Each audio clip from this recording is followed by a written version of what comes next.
Welcome to Get the Facts, the program that provides you with information on government's policies and initiatives. I'm Theodore Henry. The Jamaica Agricultural Society, JAS, in collaboration with the Ministry of Agriculture, Fisheries and Mining, marked Eat Jamaican Day on November 25. Now, it's under the larger theme of grow what you eat what you grow, but under the specific theme of grow smart, eat smart, let's eat Jamaican. That's for November 25. This year's event honored 19 years of efforts to reposition the agriculture sector by building a sustainable food security program. This month, and every month after, Jamaicans are asked to support our local farmers and fisherfolk. Minister of Agriculture, Fisheries and Mining, Floyd Green, is here to tell us more about the interventions to encourage eating Jamaican. Minister Green, welcome. Yeah, man, happy to be here. Thank you. All right, let's jump right into getting the facts. Why is it vital for Jamaicans to invest in the products of local farmers and fishermen? You know, I think now more than ever, especially since COVID-19, people recognize the importance of our farmers and fishers. In COVID-19, one of the fundamental questions was, will we be able to feed ourselves? All right. You know, people never thought that the world could close its borders, and that's literally what happened. And automatically, everybody started to think about their own food security.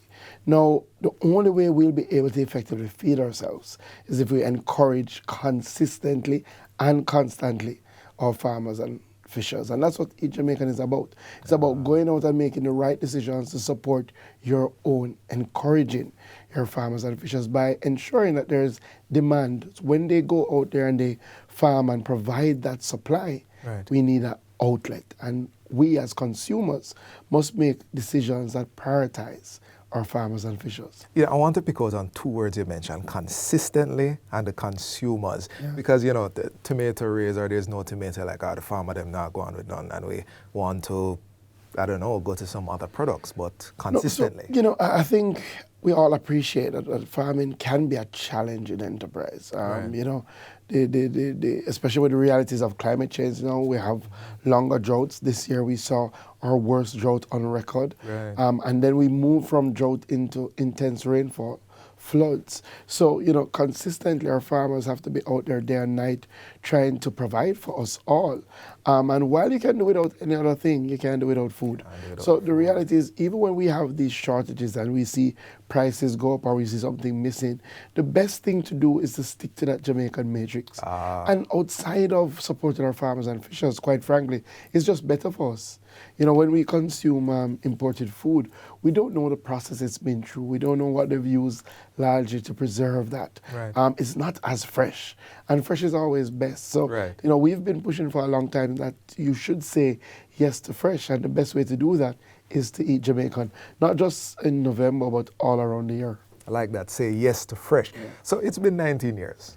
Yeah, this year makes the 20th year. And I want to commend the Jamaica Agricultural Society, who had the foresight to embark on a specific initiative of not just celebrating a day, which is how it started out, but now expanding it to a month of celebration. Because I think ultimately, if every day for at least this month, we think about consuming Jamaican, then we'll change our patterns and we'll make it a year-long activity. So 20 years this year, and we continue the journey. Are there any crops that you would recommend we prioritize during this month? Well, you know, once you eat in Jamaica, I'm satisfied. Once you are asking that question, once you're ensuring that the things that you are buying are Jamaican made and Jamaican produce. But at the Ministry of Agriculture, Fisheries and Mining, we do have priority crops. We have looked at our food security matrix. What do we need to feed ourselves? What is the carbohydrate? How do we do with vegetables? And, you know, sometimes we don't give ourselves enough credit. We have developed sufficiency in relation to our vegetable lines, in relation to our fruits. We are self-sufficient in relation to poultry. We do depend significantly still on overseas feed, which is something that we have to work on. But we are also self-sufficient in relation to pigs. Our pork sector feeds all our local demand. So we have developed sufficiency in that, but we want to see more. So we do prioritize things like Irish potato, and we are trying to meet 100% of our demand. We have prioritized onions. Right. Over the years, we consume a lot of onions Yeah, yeah. per capita. We're now up to about 30% of our local consumption. We want to get to that 100% over the next 3 to 4 years. But one of the things that we have embarked on is what I call the new face of food. Face Yes, of the food. new face of food. Right. Again, we have to move from just thinking about agriculture and recognizing that everything we eat is tied to agriculture. Agriculture and fisheries is what gives us our food. Right. And we need a new face. What does that mean? And we have 4 strategic pillars. Food security being the first one, agribusiness development being the second one, climate smart technologies, how we respond to climate change, and export expansion. Okay. Right, so those are our 4 pillars. So under the food security matrix, clearly we have outlined some specific crops. We're going to be targeting a lot more sweet potato, a lot more yams. We are very good at producing high quantities of sweet potato and yams, and that can be our carbohydrate matrix. We're going to be targeting our orchard crops. Oh, come here, what's the planting, Minister? Well, we'll come to that. We'll come to that. But one of the beauties with Jamaica is that we can grow almost anything. Yeah. Based on our climatic conditions. But we have to be more strategic about what we put our money towards. So we are supporting banana, we are supporting plantain. And the banana board does that. But we are doing national programs now around not only sweet potato and yam, but our orchard crops, breadfruit, ackee, and mangoes. Okay. Right. So what you see there is that we look at food security, we also look at export expansion. Plus, we're supporting our small ruminant sector. I'm not sure if you know, we love our curry goat, but about 80% of that is imported. Yeah. It's not goat meat. We import goat meat. It's not even goat. Oftentimes it's mutton, it's sheep. What you say? Yeah. So we are not meeting our demand for our local goat. So we have a project now to push that. So I want to encourage everybody, get involved in our small ruminant sector.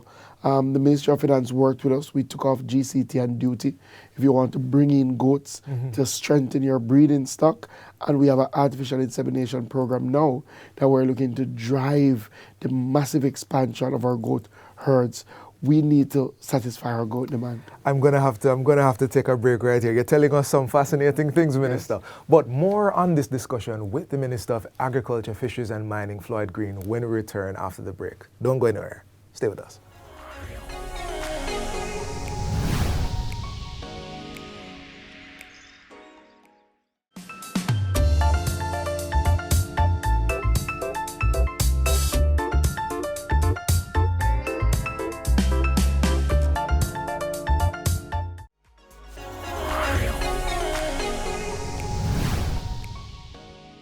Welcome back to Get the Facts. We are near the end of Eat Jamaican Month and just commemorated Eat Jamaican Day on November 25 with the theme Grow Smart, Eat Smart, Let's Eat Jamaican.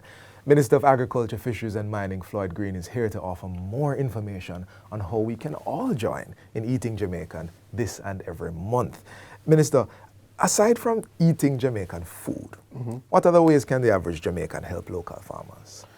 A number of ways. I've always found, one, we need more people to have appreciation for agriculture in general. Right. And that's why we started Eat Jamaican Month by launching our backyard gardening program, where we have already taken applications for 3,000 backyard gardening kits. We find that if more people appreciate what goes into agriculture, what goes into farming, then more people will consistently support our farmers, So we need to see more people thinking about their own food security, looking at their backyard gardens. Again, you don't need a lot of space, right? Agricultural technology has evolved now. We do vertical farming, hydroponic systems. So even if you have a small space, you can grow some of what you eat. Right. I would think that's important.